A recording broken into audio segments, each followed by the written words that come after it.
Hello मेरे प्यारे बच्चों।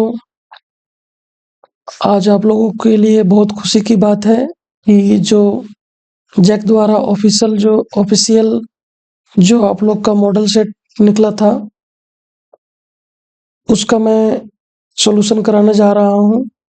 और ये है क्लास 8 के लिए है। और जो कि हिंदी सब्जेक्ट का हमने मॉडल प्रश्न लिया है। और इसमें आप लोग का टोटल 50 क्वेश्चन है। और इसको बारी बारी से सारे क्वेश्चन का डिस्कशन कराया जाएगा। तो आप लोग हमारे साथ अंत तक बने रहिएगा। और ये वीडियो यानी कि ये जो मॉडल सेट है आपके एग्जाम यानी कि फाइनल एग्जाम के दृष्टिकोण से बहुत ही इम्पोर्टेंट है, बहुत ही वेरी वेरी इम्पोर्टेंट है। इसीलिए बिना समय गवाते हुए मैं शुरू करता हूँ। और कुछ निर्देश दिया गया है उसको हम लोग देख लेते हैं। सभी प्रश्न अनिवार्य हैं। कुल प्रश्नों की संख्या 50 है, जो 3 खंडों क ख ग यानी कि 50 प्रश्न में 3 भागों में बटा हुआ क ख ग में बांटा गया, विभक्त किया गया है। प्रत्येक प्रश्न के 4 विकल्प दिए गए हैं। सही विकल्प का चयन कीजिए। ठीक है, 4 विकल्प में जो सही होगा उसे आप कलर करना है आपको। ठीक है, प्रत्येक प्रश्न का मान 1 अंक निर्धारित है, यानी कि एक सही उत्तर देने पे आपको 1 मार्क्स मिलेगा, 1 नंबर मिलेगा। गलत उत्तर के लिए कोई अंक काटे नहीं जाएंगे। ठीक है, और आप लोग का जो एग्जाम है वो 28 जनवरी को है। उसी को देखते हुए आज मैंने ये मॉडल सेट सोचा, सभी मॉडल सेट का चर्चा करूंगा। और आज ये पहला हमारा हिंदी है, तो इसी प्रकार से हम सारे सेट का डिस्कशन आप लोगों तक पहुंचाने का काम करेंगे। तो आज ये गद्यांश को हम लोग पढ़ते हैं और 1 से 4 तक का उत्तर हम लोग करेंगे फिर। ठीक है, गद्यांश को हम बारीकी से थोड़ा पढ़ लेते हैं। दीपावली भारत का एक प्रमुख त्योहार है, जिसे जिसे रोशनी का पर्व भी कहा जाता है। जिसे क्या कहा जाता है? रोशनी का पर्व भी कहा जाता है। यह त्योहार कौन से महीने में? कार्तिक माह की अमावस्या को मनाया जाता है। दीपावली भगवान श्री राम के 14वें वर्षों के वनवास के बाद अयोध्या लौटने की खुशी में मनाई जाती है। इस दिन घरों को दियों और रंगीन लाइटों से सजाया जाता है। लोग अपने घरों की सफाई करते हैं, नए कपड़े पहनते हैं और स्वादिष्ट व्यंजनों का आनंद लेते हैं, मतलब स्वादिष्ट मिठाइयों का आनंद लेते हैं। तो इसी के साथ हमारा जो 4 क्वेश्चन है उसको हम बारी बारी से देखते हैं। तो पहला क्वेश्चन की ओर हम लोग पढ़ते हैं। रोशनी का पर्व किस भारतीय त्योहार को माना गया है? Option A Deepawali, Holi, Rakshabandhan, Durga Puja. तो आपका राइट आंसर हो जाएगा ऑप्शन नंबर ए, दीपावली। ठीक है, नेक्स्ट क्वेश्चन की ओर हम लोग आगे बढ़ते हैं। नेक्स्ट क्वेश्चन क्या है हमारा कि दीपावली किस महीने में मनाई जाती है? तो हम लोग अभी कुछ ही देर पहले देख चुके हैं कि कार्तिक माह की अमावस्या की तिथि थी। तो वही दीपावली जो किस महीने में मनाई जाती है? तो भाद्रपद, कार्तिक, चैत्र, माघ। तो यहाँ आपका जो राइट आंसर हो जाएगा बिल्कुल कार्तिक हो जाएगा। ठीक है, आप लोग ये बिल्कुल इजी है बच्चों, आप लोग हड़बड़ाइएगा नहीं, आराम से ध्यानपूर्वक आप लोग गद्यांश को पढ़िएगा और उसका उत्तर आराम से दीजिएगा। ठीक है, कोई दिक्कत कहीं होने वाला नहीं है। ठीक है, नेक्स्ट क्वेश्चन की ओर आगे बढ़ते हैं हम लोग। दीपावली का त्योहार किस घटना की खुशी में मनाया जाता है? भगवान श्री कृष्ण के जन्म की, भगवान श्री राम के अयोध्या लौटने की, दुर्गा पूजा की, महाशिवरात्रि की। तो आपका राइट आंसर हो जाएगा बच्चों ऑप्शन नंबर बी। ठीक है, नेक्स्ट की ओर चलते हैं। कौन 14 वर्षों के वनवास में थे? कृष्ण, भरत, राम, दशरथ। तो आपका option number C right answer हो जाएगा बच्चों। ठीक है, नेक्स्ट क्वेश्चन की ओर चलते हैं। नेक्स्ट क्या है आपका 5 से 8 तक। ठीक है, जो क्वेश्चन है उसका अभी यहाँ पे दिया है काव्यांश, उसको हम लोग पद्यांश दिया है, इसको हम ध्यानपूर्वक पढ़ते हैं। ठीक है, तो जल ही जीवन का आधार, बिन जल सूना हर संसार, नदियाँ सरोवर और ताल, इनसे ही हरियाली माल, बूंद बूंद को बचाना सीखो, जल संकट से नाता तोड़ो, पेड़ लगाकर छांव बढ़ाओ, धरती का श्रृंगार सजाओ। तो इसी से हमारा जो क्वेश्चन है, इसी को हम लोग कर लेते हैं। आगे क्या है, ठीक है। क्वेश्चन नंबर 5 में देख लीजिए आप लोग। क्वेश्चन नंबर 5 में क्या है कि पद्यांश में जल जल को किसका आधार बताया गया है? धन का, जीवन का, शिक्षा का, संस्कृति का। तो क्वेश्चन नंबर 5 के लिए जो आपका राइट आंसर हो जाएगा बच्चों, वो हो जाएगा ऑप्शन नंबर बी। किसके बिना संसार सुना है? धन, जल, पेड़, घर। तो यहाँ पे जो ऑप्शन यानी कि जो राइट आंसर है बच्चों, वो क्या है? जल। जल के बिना क्या है? संसार सुना है। ठीक है, नेक्स्ट क्वेश्चन की ओर आगे बढ़ते हैं हम लोग। नेक्स्ट क्वेश्चन है हमारा, जल संकट से बचने के लिए क्या करना चाहिए? नदियां सुखा देनी चाहिए, बूंद बूंद जल को बचाना चाहिए। तो यहाँ पे जो आपका राइट आंसर है बच्चों, वो यही है, बूंद बूंद जल को बचाना चाहिए। नेक्स्ट क्वेश्चन की ओर हम लोग आगे बढ़ते हैं बिना देर किए हुए। नेक्स्ट क्वेश्चन है हमारा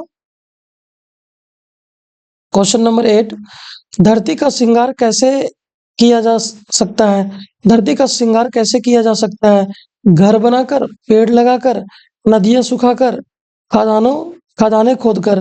तो हम लोग धरती का जो श्रृंगार है वो कैसे धरती का श्रृंगार कैसे किया जा सकता है? तो आपका राइट आंसर होगा बच्चों ऑप्शन नंबर बी, पेड़ लगाकर। ठीक है, नेक्स्ट क्वेश्चन की ओर आगे बढ़ते हैं हम लोग। क्या है? राजपुत्र में कौन सा समास है?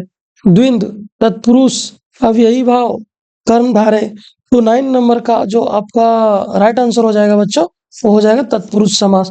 हम समास के लिए समास का भी वीडियो अपलोड करेंगे। ये मॉडल सेट कंप्लीट करने के बाद आप लोगों को समास का भी वीडियो मिल जाएगा। आप लोग वहां से पढ़ के अगर यहाँ समझ में नहीं आता होगा तो क्लियर कर सकते हैं। नेक्स्ट क्वेश्चन है बच्चों कि आशा शब्द का विलोम क्या है? निराशा, हताश, उत्साह, परिश्रम। तो यहाँ पे आशा शब्द का विलोम जो है वो क्या है? निराशा। नेक्स्ट क्या है बच्चों? विद्यालय का संधि विच्छेद क्या है? तो विधा जोड़ अविधा धन आलय, विधा धन अलय, विधा विध जोड़ अलय, विधा जोड़ लय। तो यहाँ पे राइट आंसर हो जाएगा बच्चों विधा जोड़ आलय। ठीक है, ये क्वेश्चन मोस्ट भी आई है, कई बार एग्जाम में आप लोग को देखने को मिला है। ठीक है, नेक्स्ट क्वेश्चन क्या है? सूर्य का पर्यायवाची शब्द कौन सा है? चंद्रमा, रवि, धरती, वरुण। तो यहाँ पे क्वेश्चन नंबर 12 के लिए आपका राइट आंसर है बच्चों रवि। ठीक है, और नेक्स्ट क्वेश्चन की ओर हम लोग चलते हैं। नेक्स्ट क्वेश्चन क्या है हमारा? नेक्स्ट क्वेश्चन है हमारा कि अनुपस्थिति शब्द में कौन सा उपसर्ग है? अनुपस्थिति शब्दों में कौन सा उपसर्ग है? अब एक होता है बच्चों प्रत्यय और एक होता है उपसर्ग। उपसर्ग क्या होता है कि आपके यानी कि कोई ऐसा शब्द है, जैसे कि यहाँ पे क्या है, हाँ एक मिनट, क्वेश्चन नंबर 13 के लिए आपका जो है, यहाँ पे देखिए बच्चों, यहाँ पे वो जो शब्द के पहले जुड़ता है, उपसर्ग में क्या होता है? उपसर्ग में वो शब्द के पहले जुड़कर उसका अर्थ को बदल देता है। तो यहाँ पे अनु क्या है? अनु। अनु यहाँ पे राइट आंसर होगा बच्चों। और नेक्स्ट क्वेश्चन की ओर आगे चलते हैं हम लोग। ठीक है, क्वेश्चन नंबर 14, 9 2 11 होना मुहावरे का सही अर्थ क्या है? गिनती करना, भाग जाना। नेक्स्ट क्या है? संयोग होना, जोड़ना। तो 9 2 11 होना का मतलब क्या बोलते हैं? 9 2 11 होने का सही अर्थ क्या है बच्चों? भाग जाना। ठीक है, नेक्स्ट क्वेश्चन की ओर आगे बढ़ते हैं हम लोग। क्वेश्चन नंबर 15 की ओर बढ़ते हैं। पंकज का क्या अर्थ हो सकता है? पंकज का क्या अर्थ हो सकता है? ठीक है, तो चंद्रमा, सूर्य, कमल, तारा। तो यहाँ पे जो 15 नंबर का राइट आंसर है बच्चों, वो क्या हो जाएगा? कमल। कमल क्या है? ये कमल का पर्यायवाची शब्द ही है पंकज। ठीक है, नेक्स्ट क्वेश्चन की ओर आगे बढ़ेंगे। नायक का स्त्रीलिंग रूप क्या है? नायक का स्त्रीलिंग रूप क्या है? तो नायिका, नायकी, नायकानी, नायका। तो यहाँ पे आपका जो राइट आंसर हो जाएगा 16 का, वो ऑप्शन नंबर ए हो जाएगा मेरे प्यारे बच्चों। आप लोग अच्छे तरीके से सारे क्वेश्चन भी आए हैं, आप लोग अच्छे से इसको कंप्लीट करके एग्जाम के लिए जाइएगा बच्चों, और आप लोग का जो है अच्छा मार्क्स आएगा, एकदम 99% आने का एकदम फुल संभावना रहेगा। आप लोग जिस तरह से आप लोग को प्रैक्टिस किया करवाया जा रहा है, उस तरह से आप लोग प्रैक्टिस करके ही एग्जाम के लिए जाएंगे, ठीक है। नेक्स्ट क्वेश्चन क्या है आपका? गंगा नदी बहुत पवित्र है, इस वाक्य में जातिवाचक संज्ञा शब्द कौन सा है? ठीक है, तो गंगा नदी बहुत पवित्र है, इस वाक्य में जातिवाचक संज्ञा क्या बोला? जातिवाचक संज्ञा शब्द कौन सा है? तो गंगा, ठीक है, गंगा नदी पवित्र, और यहाँ पे बहुत। तो 17 नंबर का आपका जो राइट आंसर हो जाएगा बच्चों, नदी। ये है जातिवाचक संज्ञा। ये जो पूरा एक वाक्य दिया है, इसमें जो आपका है नदी, वो जातिवाचक संज्ञा है, ठीक है। नेक्स्ट क्वेश्चन की ओर आगे बढ़ते हैं हम, ठीक है। नेक्स्ट क्वेश्चन है आपका, उसने मुझसे मदद मांगी, इस वाक्य में उसने कैसा शब्द है? तो संज्ञा, क्रिया, सर्वनाम, कर्म। तो यहाँ पे क्या हो जाएगा बच्चों? राइट आंसर आप लोग का क्या हो जाएगा? सर्वनाम है, ठीक है।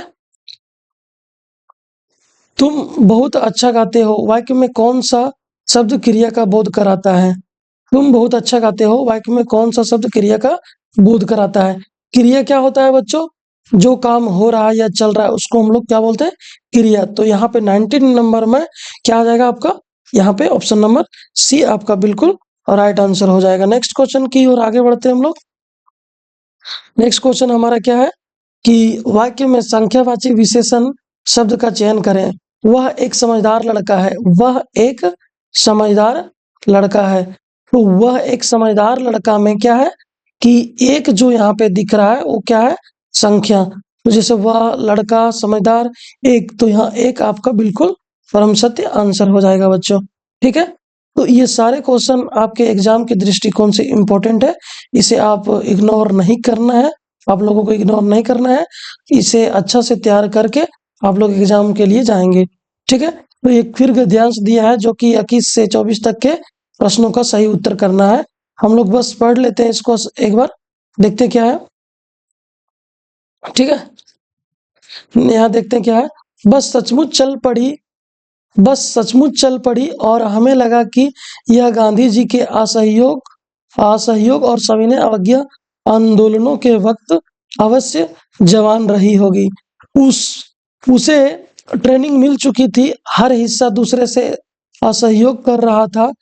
पूरी बस सविनय अवज्ञा आंदोलन के दौर से गुजर रही थी। सीट का बॉडी से सहयोग चल रहा था, सीट की बॉडी से क्या चल रहा था? सहयोग चल रहा था। कभी लगता सीट बॉडी को छोड़कर आगे निकल गई है, कभी लगता कि सीट को छोड़कर बॉडी आगे भागी जा रही है। 8-10 मील चलने पर सारे भेदभाव मिट गए। यह समझ में नहीं आता था कि सीट हम पर बैठे हैं या सीट पर हम बैठे हैं या सीट हम पर बैठी है। तो ये गद्यांश को बच्चों आराम से पढ़िएगा, आप लोग गद्यांश को पढ़िएगा बारीकी से, उसके बाद फटाफट आंसर कीजिएगा। आप लोग कहीं आप लोगों को कोई दिक्कत नहीं आने वाला है। तो हम लोग इसमें आते हैं, उपरोक्त गद्यांश में गांधी जी के किस आंदोलन का वर्णन है? तो यहाँ पे असहयोग आंदोलन, सविनय अवज्ञा आंदोलन, ए और बी दोनों, मतलब ए और बी, और डी में क्या है? भारत छोड़ो आंदोलन। तो इसमें 21 का आंसर जो आपका हो जाएगा बच्चों, वो हो जाएगा सी। यहाँ पे हम लोग क्या देखे थे? असहयोग आंदोलन भी और सविनय अवज्ञा आंदोलन भी देखे थे। तो ऑप्शन नंबर सी हमारा बिल्कुल राइट आंसर हो जाएगा। नेक्स्ट क्वेश्चन है, प्रस्तुत गद्यांश किस पाठ से लिया गया है? असहयोग आंदोलन, बस की यात्रा, पथ की पहचान, छोटा जादूगर। तो आपका यहाँ पे क्या है? राइट आंसर हो जाएगा बस की यात्रा से लिया गया है। नेक्स्ट क्वेश्चन क्या है हमारा कि गद्यांश में सीट और बॉडी के सहयोग से क्या संकेत मिलता है? दोनों के बीच कोई तालमेल नहीं था। सीट हमेशा बॉडी के साथ रहती थी। सीट और बॉडी एक दूसरे से प्रेम करते थे। सीट और बॉडी मिलकर पर चल रास्ते पर चल रहे थे। ये नीचे रहे थे, यहाँ पे आपका छुपा हुआ है। ठीक है, तो यहाँ पे क्या होगा, यहाँ पे आपका जो क्वेश्चन नंबर 23 का जो आंसर होगा वो दोनों के बीच कोई तालमेल नहीं था। यहाँ पे बिल्कुल ये आपका राइट आंसर हो जाएगा। नेक्स्ट क्वेश्चन की ओर आगे बढ़ते हैं हम लोग। ठीक है, अगला क्वेश्चन क्या है हमारा कि गद्यांश में 8-10 मील चलने पर किसका उल्लेख किया गया है? रास्ते के भेदभाव मिटने का, बस की गति बढ़ाने का, गांधी जी के आंदोलनों का परिणाम, सीट और बॉडी का जुड़ने का। तो आपका यहाँ 24 का जो राइट आंसर हो जाएगा रास्ते के भेदभाव का, रास्ते के भेदभाव का। नेक्स्ट क्वेश्चन की ओर आगे चलते हैं हम लोग। क्या है यहाँ पे दिया, क्या है निम्नलिखित पद्यांश को ध्यानपूर्वक पढ़कर प्रश्न संख्या 25 से 28 के लिए सही उत्तर का चयन करें। ठीक है, क्या है यहाँ पे बच्चों कि चाह नहीं मैं सुरबाला के गहनों में गूथा जाऊं, चाह नहीं प्रेम माला में बिथ प्यारी को ललचाऊं, चाह नहीं सम्राटों के शव पर हे हरि डाला जाऊं, चाह नहीं देवों के सिर पर चढ़ूं, भाग्य पर इठलाऊं, मुझे मुझे तोड़ लेना वनमाली, उस पथ पर देना तुम फेंक, मातृभूमि पर शीश चढ़ाने, जिस पथ जावे वीर अनेक। ठीक है, तो यहाँ पे अभी हम लोग पद्यांश को पढ़े, अब इसका आंसर हम लोग करेंगे। यहाँ पे देखते हैं क्या है, प्रस्तुत कविता के कवि कौन है। यहाँ ऑप्शन क्या है, राम नरेश त्रिपाठी, हरिवंश राय बच्चन, माखनलाल चतुर्वेदी, डी निर्मला पुतुल। तो यहाँ पे 25 नंबर के लिए राइट आंसर आपका हो जाएगा बच्चों माखनलाल चतुर्वेदी, माखनलाल चतुर्वेदी। नेक्स्ट क्वेश्चन, उस पथ में देना तुम फेंक में कवि किस पथ की बात कर रहे हैं? सम्राटों के पथ पर, युद्ध के पथ पर, वीरों के पथ पर और प्रेमी माला के पथ पर। तो आपका 26 का जो राइट आंसर हो जाएगा बच्चों क्या हो जाएगा, वीरों के पथ पर। जिस पथ जावे वीर अनेक से कवि किस पथ का उल्लेख कर रहे हैं? सम्राटों के पथ, शहीदों के पथ, प्रेमियों के पथ और युद्ध में शहीद होने का पथ। तो यहाँ पे 27 का जो आपका राइट आंसर हो जाएगा बच्चों वो शहीदों के पथ हो जाएगा। नेक्स्ट क्वेश्चन की ओर आगे बढ़ते हैं हम लोग। क्या है, प्रस्तुत कविता का मूल भाव क्या है? प्रस्तुत कविता का मूल भाव क्या है? नेक्स्ट पेज में हम लोग देखते हैं, मातृभूमि की सेवा, सम्राटों की सेवा, प्रेमी सेवा, उपर्युक्त सभी। तो यहाँ पे जो आपका 28 का जो आंसर है बच्चों वो क्या है, मातृभूमि की सेवा, मातृभूमि की सेवा। नेक्स्ट क्वेश्चन की ओर आगे बढ़ते हैं हम लोग। क्या है कि छोटा जादूगर अपनी माँ के लिए क्या लेना चाहता था? मिठाई, दवा, पथ्य, साड़ी। तो यहाँ पे 29 नंबर के लिए आपका राइट आंसर हो जाएगा बच्चों पथ्य। क्या लेना चाहता था? पथ्य लेना चाहता था। ठीक है, नेक्स्ट क्वेश्चन आगे हम बढ़ते हैं। मित्रता पाठ के लेखक कौन है? मित्रता पाठ के लेखक कौन है? रामचंद्र शुक्ल, जयशंकर प्रसाद, प्रेमचंद और ज्ञान रंजन। तो यहाँ पे राइट आंसर हो जाएगा आपका रामचंद्र शुक्ल। नेक्स्ट क्वेश्चन की ओर आगे बढ़ते हैं हम लोग। नेक्स्ट क्वेश्चन क्या है हमारा? नेक्स्ट क्वेश्चन है कि पूर्व चलने के बटोही बाट की पहचान कर ले। इसमें बटोही किसे कहा गया है? कवि, पाठक, विद्यार्थी, शिक्षक। तो यहाँ पे क्या होगा, 31 का राइट आंसर हो जाएगा प्यारे बच्चों। यहाँ पे क्या बोला है क्वेश्चन कि पूर्व चलने के बटोही बाट की पहचान कर ले। ठीक है, तो इसमें बटोही किसे कहा गया है? बटोही किसे कहा गया है? पथिक को कहा गया है। ठीक है, नेक्स्ट क्वेश्चन 32 पे आते हैं। लेखक के भाई साहब उनसे कितने साल बड़े थे? 2 साल, 4 साल, 3 साल, 5 साल। तो कितने बड़े थे? 5 साल के बड़े थे। नेक्स्ट क्या है, लेखक और उसके बड़े भाई कहाँ रहते थे? घर में, नानी घर में, हॉस्टल में, किराए के घर में। लेखक और उसके बड़े भाई कहाँ रहते थे? तो रहते थे आपका, ये क्या बोलते हैं, हॉस्टल में रहा करते थे। कहाँ रहा करते थे? हॉस्टल में रहा करते थे। ठीक है, तो आप लोग अगर कहानी पढ़े होंगे तो बिल्कुल आंसर अच्छे से कर सकते हैं, और नहीं तो आप लोग अगर नहीं पढ़ पाए होंगे तो ये प्रैक्टिस करके आप लोग एग्जाम देने के लिए जरूर जाइएगा। ठीक है, क्वेश्चन नंबर 34 क्या है? अशोक का शस्त्र त्याग, अशोक का शस्त्र त्याग, अशोक का शस्त्र त्याग कैसी रचना है? नाटक है, कहानी है, एकांकी है, निबंध है? तो क्या है? एकांकी है। क्या है? एकांकी है। सम्राट अशोक ने किस राज्य पर चढ़ाई की थी? तो किस राज्य पर चढ़ाई की थी? तो आपका ऑप्शन नंबर ए है मगध, बी है बोध गया, और सी है आपका पाटलिपुत्र, और डी है कलिंग। तो यहाँ पे आपका राइट आंसर जो हो जाएगा वो क्या होगा? कलिंग। ठीक है, नेक्स्ट क्वेश्चन की ओर आगे बढ़ते हैं। कलिंग महाराज की कन्या का क्या नाम था? कलिंग महाराज की कन्या का क्या नाम था? तो मिथिला, शिखा, पद्मा, इनमें से कोई नहीं। तो इसका राइट आंसर हो जाएगा पद्मा। पद्मा ये क्या थी? ये मतलब क्या बोलते हैं, वो फिर बहुत सारे राजाओं से बदला लेने के लिए लड़ाई ली थी। ठीक है, लड़ाई के मैदान में खुद उतर गई थी।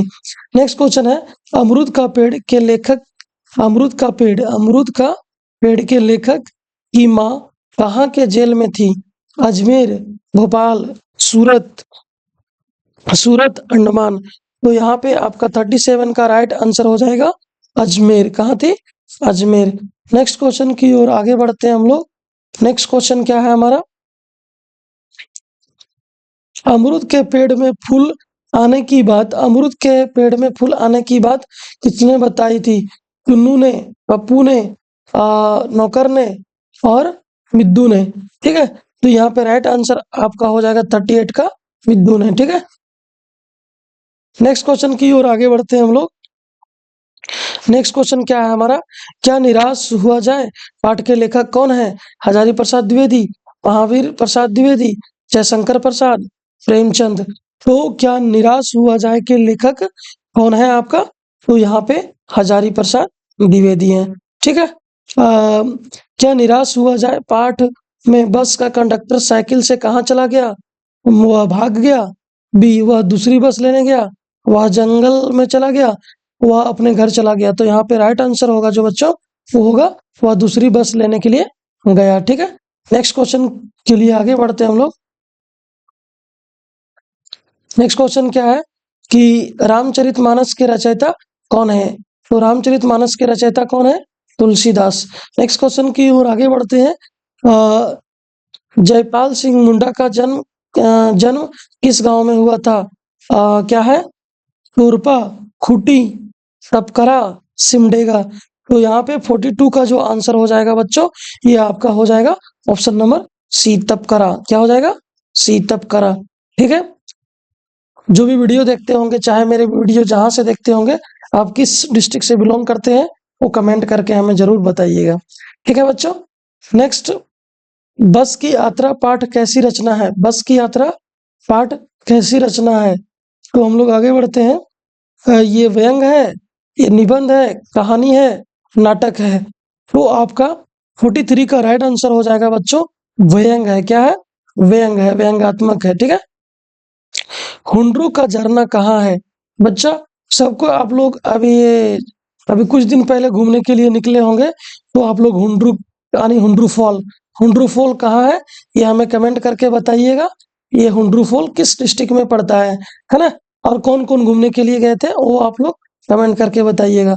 Option number A Simdega, B Netarhat, C Gumla, D Ranchi. तो आपका यहाँ 44 का जो राइट आंसर हो जाएगा डी रांची। नेक्स्ट क्वेश्चन, बूढ़ी बूढ़ी पृथ्वी का दुख कविता की कवित्री कौन है? महादेवी वर्मा, सुभद्रा कुमारी चौहान, निर्मला पुतुल, इनमें से कोई नहीं। तो 45 का जो राइट आंसर हो जाएगा बच्चों, वो हो जाएगा निर्मला पुतुल। नेक्स्ट क्वेश्चन की ओर आगे चलते हैं हम लोग। नेक्स्ट क्वेश्चन क्या है हमारा? काशी विश्वविद्यालय में प्रवेश करते ही दाईं तरफ क्या है? ठीक है, सर सुंदरलाल अस्पताल, महिमा विद्यालय, पार्क और जिम खाना। तो यहाँ पे क्या था बच्चों, ये सर सुंदरलाल अस्पताल था। ठीक है, नेक्स्ट क्वेश्चन की ओर आगे बढ़ते हैं। वीर जननी का पुरस्कार किसे मिला?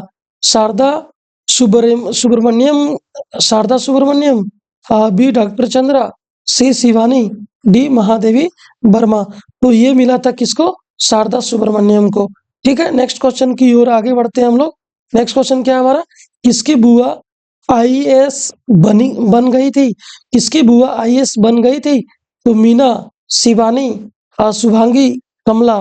तो 48 का राइट आंसर हो जाएगा बच्चों, शुभांगी की बुआ जो है वो क्या बन गई थी? आईएएस बन गई थी। ठीक है, नेक्स्ट क्वेश्चन की ओर आगे बढ़ते हैं बच्चों। ये हमारा लगभग अब 2 क्वेश्चन बचा हुआ है, हम लोग अंत की ओर पहुंच चुके हैं। ठीक है, बिहार बिहार के मधुबनी इलाके में अकाल कब हुआ था? 5वीं सदी, तीसरी सदी, 7वीं सदी, 6वीं सदी। तो आपका 49 का आंसर क्या हो जाएगा? 6वीं सदी राइट आंसर हो जाएगा। कौन, यहाँ क्या है, कौन से तालाब में लोग अपने अपने क्षेत्र का थोड़ा पानी लाकर मिला देते थे? बिंदु सागर, कलिंग सागर, समर सागर, सूर सागर। तो आपका जो 50 का आंसर होगा बच्चों वो क्या होगा? बिंदु सागर। ठीक है बच्चों, आप लोग के लिए हमने यानी कि 50 क्वेश्चन का जो प्रश्न का डिस्कशन करवाया, ये सारे क्वेश्चन आप लोगों के लिए यानी कि वेरी वेरी इंपॉर्टेंट है। ये क्वेश्चन को, ये मॉडल सेट को पूरा देखकर आप लोग एग्जाम के लिए जाइएगा और ये वीडियो को ज़्यादा से ज़्यादा अपने दोस्तों के पास इसको शेयर करेंगे और वीडियो को लाइक कीजिएगा। ठीक है, लाइक कीजिएगा, कमेंट कीजिएगा। अगर आप लोगों को कोई क्वेश्चन होगा आपके माइंड में तो कमेंट कीजिएगा। और आप लोगों को अगर वीडियो पसंद आया होगा तो हमारे चैनल को क्या कीजिएगा, सो आप लोग को पता है। ठीक है, बाकी जो मन में आए वो करिए, कोई फोर्स नहीं है। ठीक है, तो थैंक यू बच्चों, आज का क्लास यही समाप्त किया जाता है। जय हिंद।